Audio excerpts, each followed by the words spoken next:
I'm Javakhadze from country Georgia, majoring at EMAC, and I'm international master. Hi guys, my name is Zura, and today I will be showing one of my games from last year.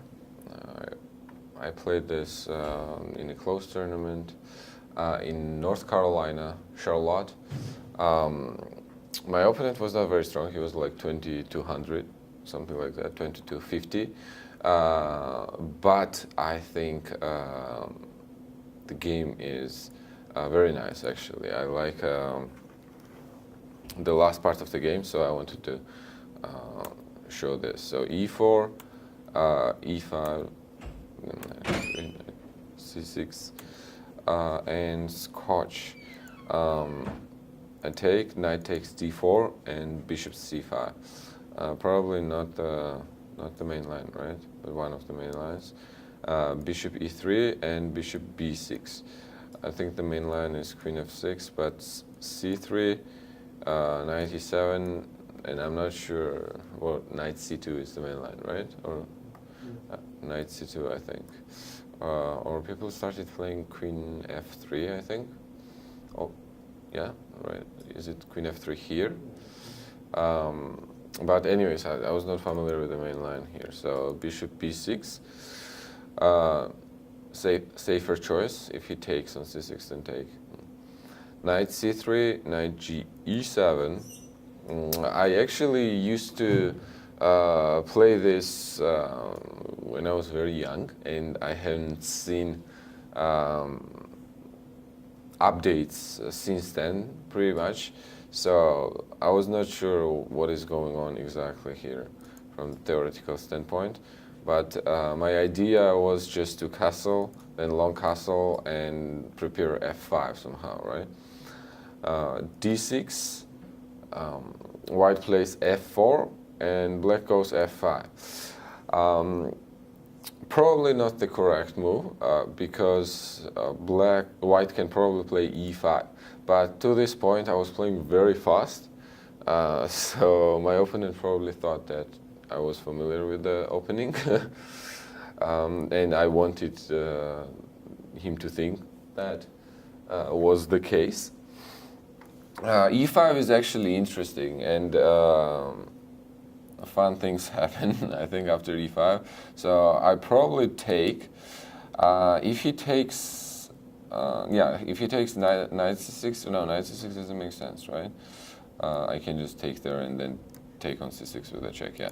So bishop c4, king h8, knight takes c6, queen takes d2, rook takes d2, bishop e3, knight e7, and I probably take on f4, then I take on d2, and I have what, rook and 2 pawns, right? For the for 2 piece. Probably unclear. But kinda he was taking a lot of time here already, so I was happy with this outcome.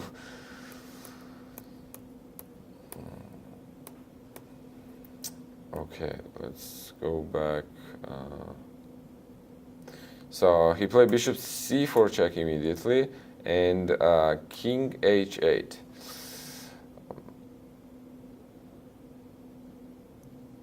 There was actually interesting queen sacrifice somewhere here, but I'm not sure where exactly.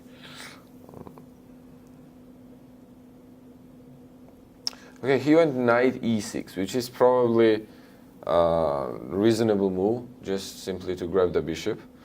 Even though I think immediately somehow there should be more going on for white, because white is very centralized and black still needs to finish development.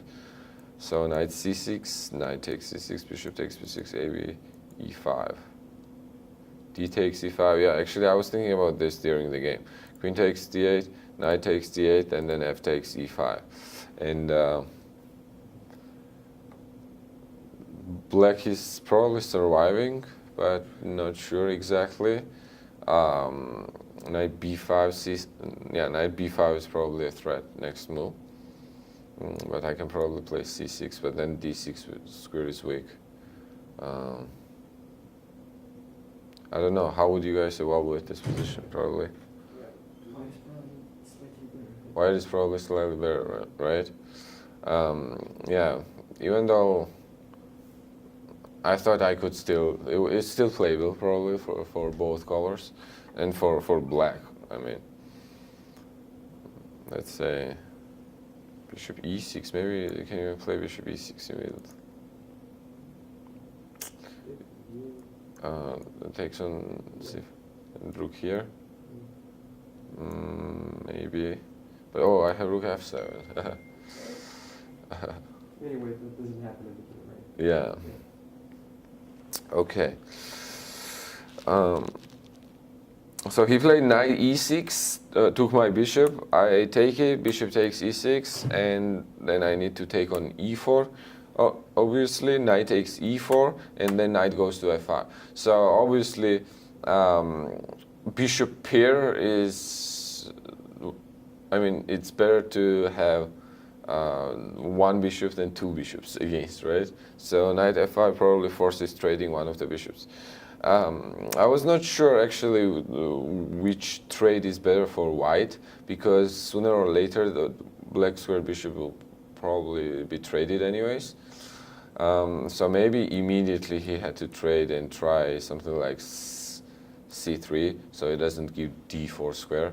I was thinking something like that, or queen c3 here.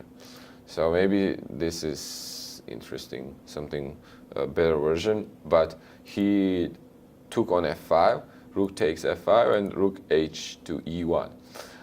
Typical kind of Scotch opening type position. But I was pretty happy with it, because if white trades on b6, then I get a file, and otherwise black has two open squares, right? F and E. White has two open squares, E and D, but it probably balances each other. So I played queen f8, and queen f8 actually has a threat, a hidden threat.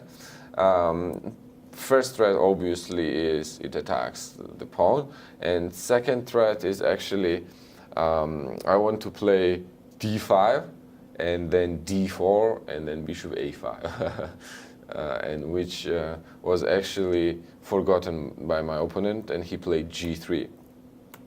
Probably a better way to play would be knight g5. That is probably around equal still. I cannot, I mean, I can take on e3, but then I won't be able to take on f4, obviously, because of knight e6.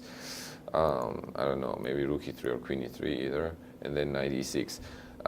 So I should probably play h6, then he goes knight e6. I probably play queen c7, and then takes, and a3. And maybe next, with the threat of g4, f5, if I play rook e8, or I should probably play rook f6, so not to allow f5. He plays maybe queen d5, and I think I can't do this because of knight c7.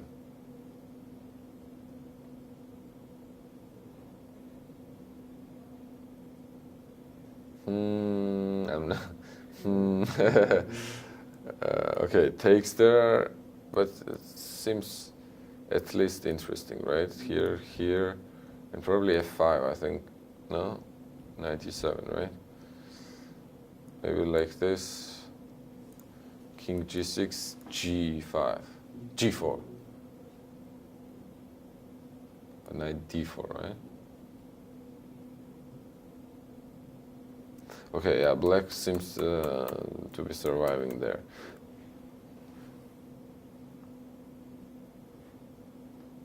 Then this whole thing doesn't work, right, for white. So actually, that might mean that, like, after queen f8, probably black is doing pretty reasonable already. g3, he played g3 and fell for d5. Pretty much. Now he can take there, because then I take an a2 pawn is hanging, and if he plays d4, So knight g5, and he gave up an exchange. d4, bishop goes to g1, bishop a5. If he plays c3, then I take queen a3 check, rook b5, and it's game is pretty much over. So he needs to give up an exchange. Queen d3, I take, rook takes e1, and I think one of the factors here which contributes into black's advantage is rook e8. Rook e8 is, I think, very important last trick. It's not even trick, how to say, niche, because otherwise then g4 is the threat. And even if I play h6, then g4, and he gets exchange back. G6 obviously is not a comfortable move to play after like bishop d4, and probably takes here, and it weakens too much. Takes here, takes there, and probably white is slightly better, if not more than slightly. So rook e8 is basically what it does is I get e file, and e file is the only open file right now in the position, so it's huge. If he takes, I take, and then my rook cannot be taken because last rank checkmate. So he needs to move away the rook. This gives black some time to defend against a threat. So I play knight b4.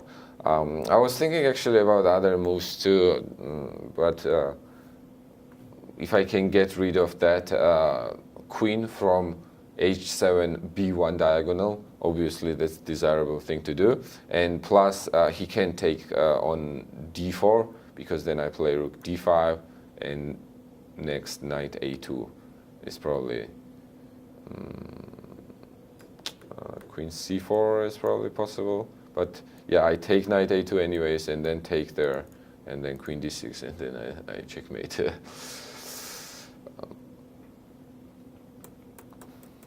So queen b3. On queen b3 now, d4 pawn needs protection, obviously, so c5. But white plays a3, so one pawn is gone, and within actually my queen side is becomes pretty weak. Black should have pretty comfortable advantage still because of exchange, but from the practical standpoint, I couldn't see immediately how to comfortably keep an exchange here, because that knight is actually pretty annoying. And if you think about it, like f4 pawn and knight on g5, is my rook stronger than that knight in this situation?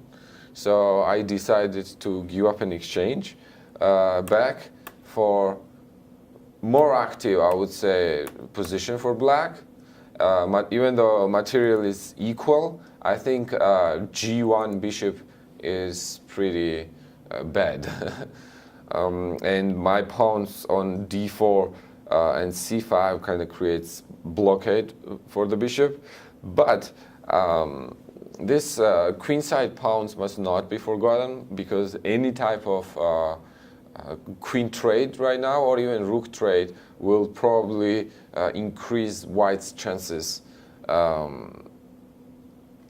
to succeed in either defending, or a pawn might be even danger for black. So I played h6. Obviously, c5 pawn cannot be taken because of discover check.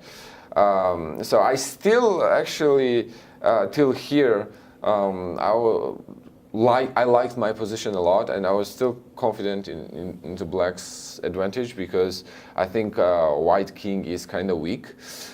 So queen f7, but after queen f7, I play rook b8, and white plays rook e1. And this is the moment when you already start kind of, okay, maybe my advantage starts to vanish away. So he wants to trade rooks on e8, and if white manages to trade rooks, obviously black king will be very weak. So perpetual check will be very possible to happen. Very possible to happen. So I moved my king to h7, and he plays bishop f2. And now my main idea is kind of starts slipping away, because my main idea was to play against that bad bishop, and now he brings his bishop back into the game from g3. And I start looking, I have around 20 minutes here, and he has probably around 12, something like that, a little more than 10 minutes. And I start calculating for something concrete. So I start thinking with knight c3, king moves to, very natural first move, right? King, knight c3, king moves into the corner. Then I, first thought was queen d2, but it doesn't actually create the threat. So he can just play, let's see, king a1, and if I play immediately queen d2, then he plays rook g1, and actually my king is weaker than his king right now. So then I start thinking I need to push the pawn to weaken king more. If he takes on c3, then I take, and he can't stop bishop e3, queen takes c3, so he can stop me from promoting. So he probably wants to take on d3. But if he takes on d3, then I play queen d2, and I think, queen f5, and I just go king h8, and he can protect b2 pawn. So I was pretty happy here, and I was almost about to make a move. But then I see that after d3, first, obviously, I thought of rook g1, but that's pretty nice, because I take queen g1, and then I play d2, and I promote. So I was happy to see that. But then I see that white has this sneaky move h4 to kick my queen from g5. And it's kind of paradoxical, because before, I wanted to enter second rank with my queen, right? Queen d2. So logically, this should be pretty good for black. But the trick is he has queen f5 check, and then when I go back, he takes queen d3. And if I take queen f2, then queen c3, and he protects rook on e1, and everything is protected, and I'm down a pawn, and most likely white is better. Okay, then I go back, and I already start to get irritated, because okay, what do I do on h4? I can't push d2 because he just takes it. So maybe you guys can suggest a move here, or you guys think would be a nice idea for black.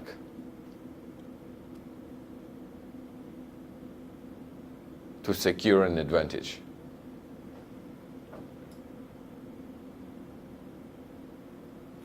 Luis, what do you think?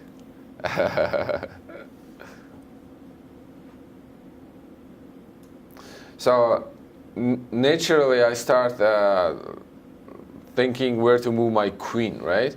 So I can't go much far because of queen f5, so it needs to be protecting f5 square. So I start thinking of queen g4, and then if he takes, I have d2. If he takes on c3, I have on d2. So he needs to take on d3, right? So right now I'm thinking, how can I get handle to b2 pawn? How can I attack the b2 pawn? So then I think of queen b4, and that's that millisecond, you know, when you look at, get the glimpse of it, and this actually looks pretty beautiful. This is pretty nice. He cannot take on b4, obviously, because of mate. Arabian mate, right? It's called, I think, Arabian mate, thanks to my teaching experience, I think, because I had no idea during the game that this is called Arabian mate. I learned like later this year, I think. But here, queen f4, if he does queen f5, it's the same thing, right? This doesn't change anything. But then I start thinking, okay, how can he possibly protect b2 pawn, right? And this happens all before I play knight c3, right? I need to have everything calculated before I make the move, right? So if he plays rook e2, then I take on a3, right? And the same thing I made from the first rank. But okay, then I start thinking, what move can possibly protect pawn on b2? And then I see, wait, queen a2, can that move actually work? Because if I take the queen, then he takes my queen, and it's already kind of unclear, right? Because I take here. Black is probably still comfortable. Black is for sure not losing this, but rook d1, and I don't think it's so clear what's going to happen here. Most likely white has good chances to even. I think white is slightly better, right? Here, maybe not better, but around equal. c4 or how? White might be even slightly better because c5 pawn is weak, and bishop is probably has better prospects. I mean, from practical standpoint, when you have little time, probably it's more comfortable to play with bishop rather than knight in this position. Anyways, definitely not a win, so that would not be satisfying outcome for me. So I'm already getting angry again. I'm like, very beautiful idea, right? Queen g4, queen b4 transfer, I think. And if this is all in waste and queen a2 just ruins it, that's pretty upsetting.